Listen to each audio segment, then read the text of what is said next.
নমস্কার, সুপ্রভাত। আমাদের চ্যানেল এক্সপ্লোরার 500তে আপনাদের স্বাগত। আজ আমি আপনাদের নিয়ে যাব আনন্দময়ী কালী মন্দিরে, এটা উলুবেড়িয়ায়। আমি যেহেতু গড়িয়া স্টেশনে থাকি, আমি সেই জন্য বালিগঞ্জ হয়ে বজবজ লোকাল ধরে বজবজে নামলাম। বজবজ থেকে বজবজ ফেরিঘাট হয়ে বাউরিয়া ফেরিঘাট যাব, ওখান থেকে ফুলেশ্বর স্টেশন যাব, সেখান থেকে টোটো ধরব। প্রথমে দেখে নেওয়া যাক আমি কিভাবে মন্দিরে পৌঁছলাম। বজবজ স্টেশন থেকে বজবজ ফেরিঘাট হেঁটে গেলাম। আমি এখন দাঁড়িয়ে আছি বজবজ ফেরিঘাটে। আমাদের ভেসেল এসে গেছে, এই ভেসেলেই আমরা উঠে পড়ব। মিনিট 5-7 লাগবে বাউরিয়া ফেরিঘাট যেতে। বজবজ ফেরিঘাট থেকে বাউরিয়া ফেরিঘাট গেলাম নদী পেরিয়ে ভেসেলে করে। এর ওপর একটি ডেডিকেটেড ভিডিও করা আছে, যার লিঙ্ক ওপরের আই বাটনে দেওয়া থাকবে। বজবজ ফেরিঘাট থেকে চলে এলাম বাউরিয়া ফেরিঘাট। বাউরিয়া ফেরিঘাটের সংলগ্ন রয়েছে রিক্সা স্ট্যান্ড, এখানে একটা ক্লাব রয়েছে। একটু হেঁটে অটো স্ট্যান্ড দূরে দেখা যাচ্ছে বাউরিয়া স্টেশন যাওয়ার জন্য। আমি চলে এসেছি বাউরিয়া ফেরিঘাট থেকে অটো স্ট্যান্ডে, সামান্য দূরত্ব। আচ্ছা, এইখান থেকে বাউরিয়া ফেরিঘাট থেকে বাউরিয়া স্টেশন যাব, তার জন্য অটো ভাড়া যেটা পড়বে সেটা হচ্ছে 10 টাকা। অটোয় করে 7 থেকে 8 মিনিটের মধ্যে বাউরিয়া স্টেশন পৌঁছে গেলাম। আমি বাউরিয়া স্টেশনে এসে ওভারব্রিজ পেরিয়ে 2 নম্বর প্ল্যাটফর্মে এলাম। 2 নম্বর প্ল্যাটফর্ম থেকে বাউরিয়া স্টেশন থেকে ফুলেশ্বর যাওয়ার ট্রেন পাব। বাউরিয়া স্টেশন থেকে ফুলেশ্বর যাওয়ার ভাড়া পড়বে 5 টাকা। আচ্ছা, আমি নেমে পড়লাম ফুলেশ্বর স্টেশনে। ফুলেশ্বর স্টেশন থেকে আমি টোটো ধরে নেব আনন্দময়ী কালী মন্দিরে যাওয়ার জন্য। আমি উলুবেড়িয়ার জায়গায় ফুলেশ্বর স্টেশনে নামলাম, তার কারণ ফুলেশ্বর থেকে এই কালী মন্দিরের দূরত্ব একটু কাছে হয়। আমি যেভাবে এলাম, এছাড়া হাওড়া দিয়েও আসা যায়। হাওড়া থেকে আপনারা Medinipur local, Kharagpur local, Kolaghat local ইত্যাদি ধরে আপনারা ফুলেশ্বর স্টেশনে চলে আসতে পারবেন। ফুলেশ্বর স্টেশনে টিকিট কাউন্টারের পাশ থেকে বেরিয়ে সামনেই পড়ে টোটো স্ট্যান্ড। এখান থেকে মার মন্দিরে যাওয়া যায়। এখান থেকে এরা বললো ভাড়া পড়বে 20 টাকা। টোটো আমাকে নামিয়ে দিল উলুবেড়িয়া কালী মন্দিরের প্রবেশপথের সামনে, যার উল্টো দিকেই পড়ে উলুবেড়িয়া থানা। সময় লাগলো 7-8 মিনিট। প্রবেশপথের দুধারে রয়েছে পূজা সামগ্রীর দোকান, এখান থেকেই আপনারা পুজোর ডালা নিয়ে নিতে পারেন। পুজোর মিনিমাম কত? 36 হবে, 52 হবে, 100 হবে, 116 হবে। 36 হবে। 36টাই দিন। মাকে পূজা নিবেদনের জন্য নিয়ে নিলাম 36 টাকার একটা পুজোর ডালি। একটু এগোলেই পরে বিরাট পার্কিং লট, যেখানে 2 চাকার গাড়ি স্বল্প মূল্যে রাখা যায়। এই পার্কিং লটের মধ্যেই করা আছে রাসমঞ্চ, যেখানে রাসের সময় বিরাট পুজো হয়। পাশেই রাখা আছে একটি রথ, যেখানে রথের সময় ধুমধাম করে রথ উৎসব পালিত হয়। পার্কিং লটের সামনেই আছে ধূপ ও মোমবাতি জ্বালানোর জায়গা, যেখানে ভক্তরা ধূপ ও মোমবাতি জ্বালেন। তার সামনেই মন্দিরের গেট। এর পাশেই রয়েছে জুতো রাখার জায়গা, যেখানে আপনি জুতো রাখতে পারবেন। এখানে জুতো রাখতে কত নেয়? 2 টাকা করে। আমার মন্দিরে পৌঁছতে দেরি হয়েছিল, তাই প্রথমেই মন্দিরে ঢুকে আগে পুজো দিলাম ও ভোগের কুকুরটা কেটে দিলাম।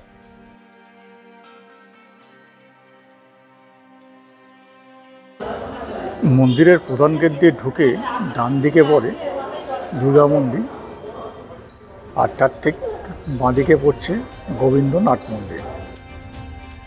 এই সেই দুর্গা মন্দির যেখানে প্রতি বছর দুর্গাপূজার আয়োজন করা হয়।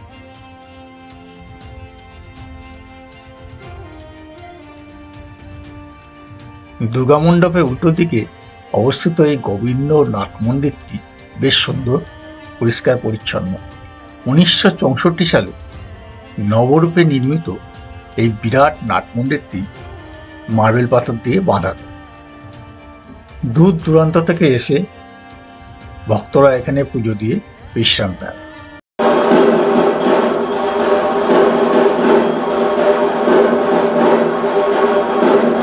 এখানে আনন্দময়ী কালীমাতা মন্দির ছাড়াও আরো 4টে মন্দির আছে।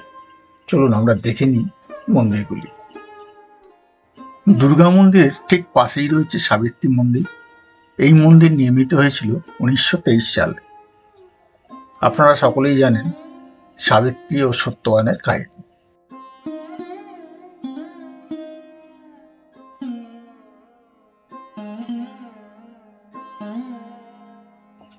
এই মন্দিরে ঠিক পাশেই রয়েছে 1921 সালে নির্মিত রাধা গোবিন্দের মন্দির।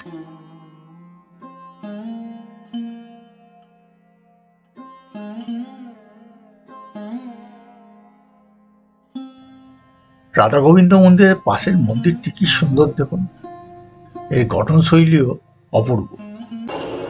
আমার পেছনের যে মন্দিরটি সেটা হচ্ছে আনন্দময়ী হরিসভা মন্দির। এখানে যে চিত্রটা দেখতে পাচ্ছেন সেটা হচ্ছে বিষ্ণুর অনন্ত শয্যা। এই মন্দিরে একটি সিংহাসনের উপর রাখা আছে রাধাকৃষ্ণের বিগ্রহ ও আরেকটি সিংহাসনের উপর রাখা আছে জগন্নাথ, বলরাম ও সুভদ্রার বিগ্রহ। চলুন এবার প্রবেশ করি শিব মন্দিরে। শ্রাবণ মাসে প্রতি সোমবারে এই মন্দিরে হাজার হাজার ভক্তরা পাশের গঙ্গা থেকে জল নিয়ে এসে বাবার মাথায় জল ঢালে। এবার আমরা দেখছি আনন্দময়ী কালীমাতা মন্দির। 1327 বঙ্গাব্দে 17ই বৈশাখ নবরত্ন বিশিষ্ট এই মন্দিরটি হুগলি নদীর তীরে দক্ষিণেশ্বরের মা ভবতারিণী মন্দিরের আদলে তৈরি করা হয়। মন্দিরের সামনে 2টি সিংহের মূর্তি কাঁচের বক্সে রাখা আছে। মন্দিরের চতুর্দিকে শ্বেতপাথরের দালান দিয়ে গর্ভগৃহ পরিক্রমা করা যায়। এই মন্দিরে মায়ের গর্ভগৃহে ঢুকে ছবি তোলা নিষেধ। আমি একটু প্রধান পুরোহিতের পারমিশন নিয়ে আমি মায়ের ছবি তুলতে পারলাম। একটা ছোট করিডোর পেরিয়ে মার গর্ভগৃহে প্রবেশ করলাম। গর্ভগৃহে দেখা যায় কোষ্ঠী পাথরের তৈরি এক অপরূপ কালী মূর্তি। সোনা ও রৌপ্য নির্মিত গহনায় সজ্জিত আনন্দময়ী মা অবস্থান করছেন রৌপ্য নির্মিত সিংহাসনে। পাথরের নির্মিত কালী বিগ্রহের পদতলে শ্বেত পাথরের তৈরি শবাসনে শায়িত শিবমূর্তি এখানে রয়েছে। মা এই মন্দিরে 3টি রূপে পূজিত হয়: সাত্ত্বিক, রাজশ্রী ও তামসিক। মা পূজিত হন তন্ত্র ও বৈদিক 2টি মতেই। আনন্দময়ী মায়ের মন্দির ও মূর্তি তৈরি নিয়ে নানান গল্প, জনশ্রুতি রয়েছে। শোনা যায় সেই সময়ের ম্যাজিস্ট্রেট যতীন্দ্রনাথ বন্দ্যোপাধ্যায় মায়ের স্বপ্নাদেশ পাওয়ার পর মন্দির নির্মাণের উদ্যোগ নেন।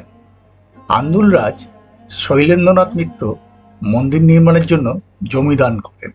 শোনা যায় কাটোয়ার গোকুল ভাস্কর পূর্ব মেদিনীপুরে মহিষাদল রামবাগে কোষ্ঠী পাথরের মূর্তি নির্মাণ করার সময় তার চোখে পাথরের কুচো পড়ে গেলে মূর্তি নির্মাণের কাজ বন্ধ হয়ে যায়। তখন তিনি এক বালিকার কণ্ঠস্বর শোনেন। মেয়েটি বলেন, তোমার চোখে কিছু হয়নি। বালিকার মুখে এই আশ্বাসবাণী শোনার পর চোখ খুলেই গোকুল ভাস্কর যাকে দেখেছিলেন সেই রূপেই তিনি উলুবেড়িয়া কালীবাড়ি দেবীর রূপ দান করেন। এরপর থেকেই মায়ের অলৌকিক মহিমার কথা লোকমুখে ছড়িয়ে পড়ে। উলুবেড়িয়া কালীবাড়ির মা হয়ে ওঠেন সকলের মা আনন্দময়ী।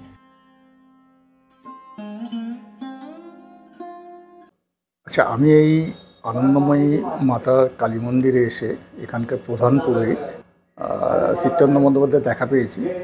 তো ওনার সঙ্গে একটু এই ব্যাপারেও এই আনন্দময়ী মাতার কালী মন্দির সম্বন্ধে একটুখানি কথা বলে নিচ্ছি। আচ্ছা, আমাদের মায়ের নাম হলো আনন্দময়ী কালীমাতা। এই মন্দির হাওড়া জেলার অন্তর্গত উলুবেড়িয়ায় গঙ্গার পশ্চিমকূলে অবস্থিত। আমাদের শাস্ত্রে গীতা আছে গঙ্গার পশ্চিমকূল বেনারস সমতুল, অর্থাৎ এই মন্দির বেনারসের সমতুল্য। এই মন্দিরে ভোর 4টে মঙ্গল আরতি হয়। তারপরে মায়ের স্নান টান করিয়ে মায়ের বেশভূষা পাল্টানো হয় এবং মায়ের ভোর 4টে মঙ্গল আরতি পরে মাকে বাল্যভোগ দেওয়া হয়। তাই তাকে মিজরি মাখন দেওয়া হয় মাকে। তারপর স্নান টান করার পর সকাল 7টার দিকে মায়ের পুজো স্টার্ট হয়ে যায়। হ্যাঁ, এই 7টার দিকে পুজো স্টার্ট হয়। 12টার সময় মায়ের মধ্যাহ্ন আরতি হয়। তারপর মায়ের ভোগ আরাধনা হয়। ভোগেতে থাকে আপনার ভাজা, কামিনী চালের ভাত, ডাল, 2 রকম তরকারি, চাটনি, পায়েস, মিষ্টি দিয়ে মাকে ভোগ নিবেদন করে।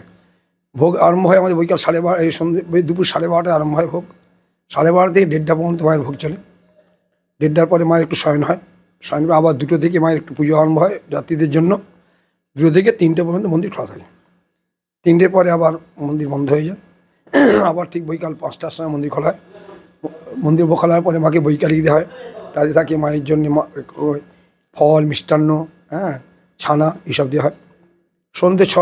সন্ধ্যেবেলা সন্ধ্যা আরতি হয় সন্ধ্যে 6টায়। এবার এই সন্ধ্যা আরতি আবার পরিবর্তন করা হয়, সূর্য উদয়াস্তের উপর সন্ধ্যা আরতি পরিবর্তন করা হয়। তারপরে মাকে সন্ধ্যা আরতির পরে মাকে লুচি ভোগ দেওয়া হয়। লুচি ভোগ দেওয়ার পর মাকে শয়ন দেওয়া হয়। রাত্রি 9টা পর্যন্ত মন্দির খোলা থাকে। 9টায় মন্দির বন্ধ হয়ে যায়। এই মন্দিরের 12 মাসে মানে অনেক অনুষ্ঠান চলে। যেমন মায়ের বিশেষ নববর্ষ, পয়লা বৈশাখ, প্রচুর লোক যাত্রী সমাগম হয়, খাতা মহর হয়। তারপরে মায়ের বৈশাখ মাসের শুক্লতে বুদ্ধ পূর্ণিমার শুক্লা ত্রয়োদশীতে মায়ের প্রতিষ্ঠা দিবস পালিত হয় প্রত্যেক বছর মহাসমারোহে। মায়ের প্রতি মহাসমারোহে চলে। ওই 3 দিন ধরে মায়ের প্রথম দিন শুক্লা ত্রয়োদশীতে মায়ের বিশেষ পূজা, হোম, চণ্ডীপাঠ এবং প্রচুর ভক্তের মধ্যে ভোগ বিতরণ করা হয় এবং ভোগ নিয়ে যাওয়ারও ব্যবস্থা আছে, পার্সেল। আচ্ছা, তারপরে পরের দিন অহরাত্র হরিনাম সংকীর্তন চলে। হ্যাঁ, আর শেষ দিনে যেদিন মহোৎসব হয় সেদিনে মহাসমারে মায়ের চিরভোগ নিবেদন করা হয় এবং ভক্তের মধ্যে বিলি করা হয়। হ্যাঁ, এবং বিভিন্ন শিল্পীদের নিয়ে এসে অনুষ্ঠান চলে।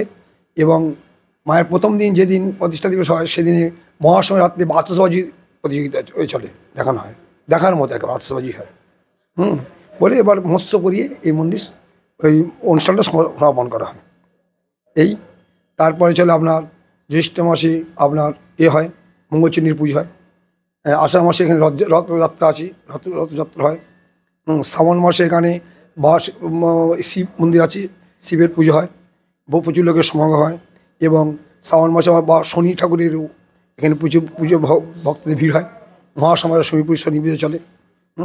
ভাদ্র মাসে এখানে ওই রন্ধন হয়, মানে অরন্ধন, তাতে প্রচুর ভক্তের সমাগম হয়। সে পুজো টুজো দিয়ে গঙ্গা স্নান করতে আসে। এখানে রাধাকৃষ্ণ মন্দির আছে, এখানে জন্মাষ্টমী পালিত হয় এবং মহাসমারোহে হয় সেটি। হ্যাঁ, আচ্ছা, আশ্বিন মাসে হয় আপনার এখানে দুর্গা পুজো হয় মহাসমারোহে। কার্তিক মাসে মায়ের বিশেষ পূজা, কালী পুজোতে। হ্যাঁ, প্রচুর ভক্তের সমাগম হয়। সারাদিন ধরে পুজো, সারা রাত ধরে পুজো টুজো চলে। এবার রাত্রিতে ভক্তদের মধ্যে প্রসাদ বিতরণ করা হয়, বসিয়ে খাওয়ানো হয়। হ্যাঁ, আর কার্তিক মাসে হচ্ছে এখানে হয়ে গেল। অজ্ঞান মাসে এখানে 1.5 মাস ধরে ব্যাপী রাসলীলা চলে, রাস উৎসব চলে। হ্যাঁ, আচ্ছা, পৌষ মাসে এই আপনার স্নান হয়, গঙ্গাসাগর সব যাত্রীদের সব এখানে কালীবাড়িতে স্নান করতে আসে, ভর্তি প্রচুর লোকের সমাগম হয় পৌষ মাস।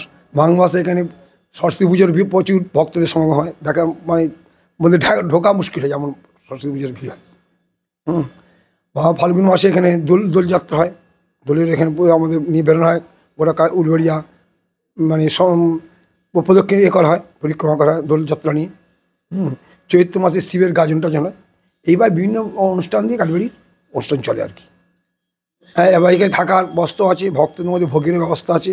এখানে আমি দরকারে বসে খেতে পারেন এবং পার্সেলও নিয়ে যেতে পারেন। আমাদেরকে নিজস্ব গেস্ট হাউস আছে, কালীবাড়ি থাকাও যায়, 3 দিন থাকা যায়। ভোগের মূল্য 80 টাকা।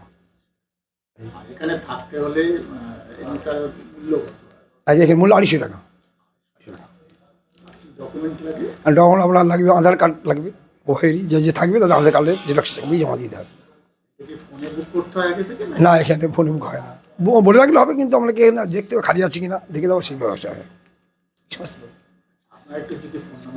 হ্যাঁ, আমার ফোন নম্বর হলো 9051 90520199, 9051820199।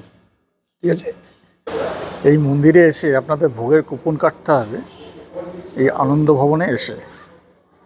আর এখানে বেলা 11টা অবধি কুপন দেওয়া হয়, তো তারপরে আর ভোগ প্রসাদ পাওয়া যাবে না।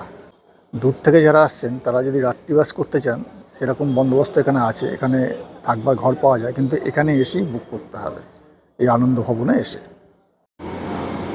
এখানে ভোগ প্রসাদ রান্না হয়।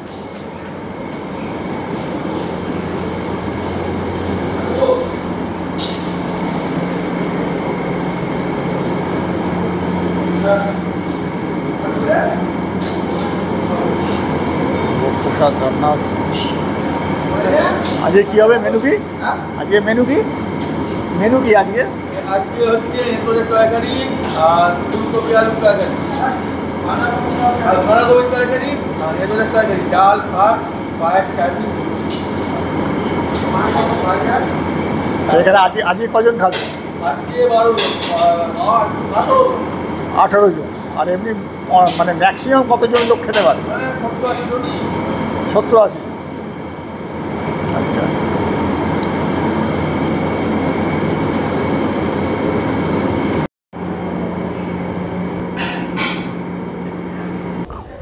আনন্দময়ী মাতার কালী মন্দির থেকে বেরিয়ে বাঁদিকে ঘুরলেই পরে গঙ্গার ঘাট এবং আর একটা বড় পার্কিং যেখানে 4 চাকাও রাখা হয়।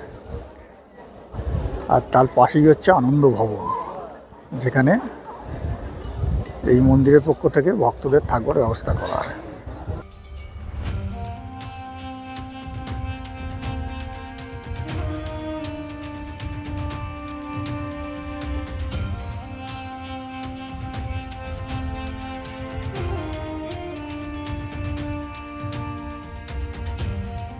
মন্দির থেকে বেরিয়ে সোজা এগিয়ে এলেই গঙ্গার পাড়ে দেখা যায় একটি তুলসী মঞ্চ, তার পাশেই ঘাট, যেখানে দেখা যায় অনেক পুণ্যার্থীর ভিড়।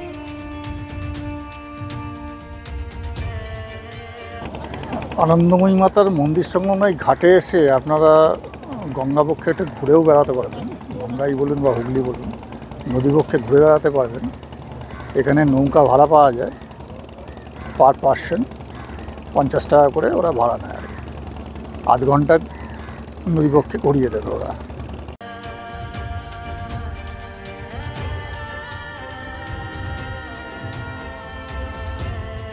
এছাড়া গঙ্গার পাড়ে বসে আপনারা বিভিন্ন ছোট জাহাজ দৃশ্য প্রত্যক্ষ করতে পারবেন।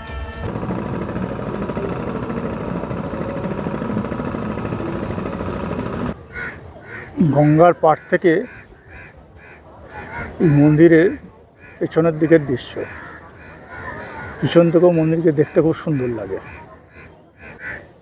এই ঘাট সংলগ্ন রয়েছে পাবলিক শৌচালয়। একটু এগুলি ছুপে পড়ে একটি হনুমান মন্দির। মন্দিরটি খোলা, কিন্তু ভেতরের গর্ভগৃহের দরজা বন্ধ ছিল। মন্দিরের চারপাশ দেখতে খুবই সুন্দর।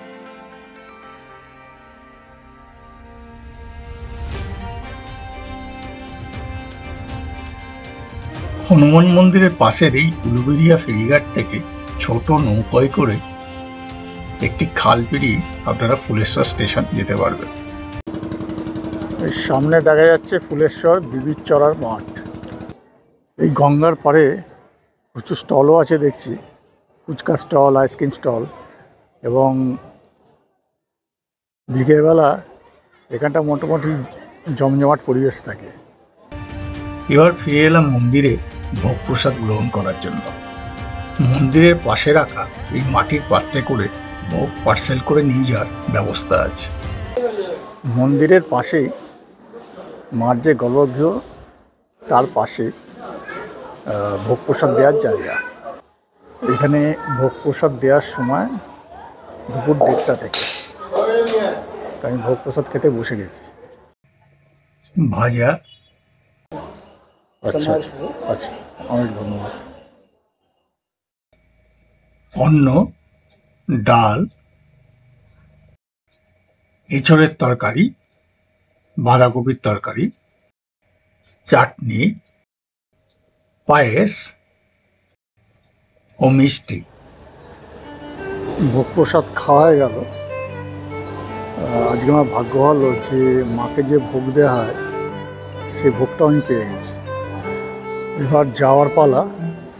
যদি আমাদের এই ভিডিওটি ভালো লাগে তাহলে অবশ্যই একটা লাইক করবেন, কমেন্ট করবেন। কমেন্টটা খুব মূল্যবান, তারা বুঝতে পারো ভিডিওর কোয়ালিটি কীরকম হচ্ছে।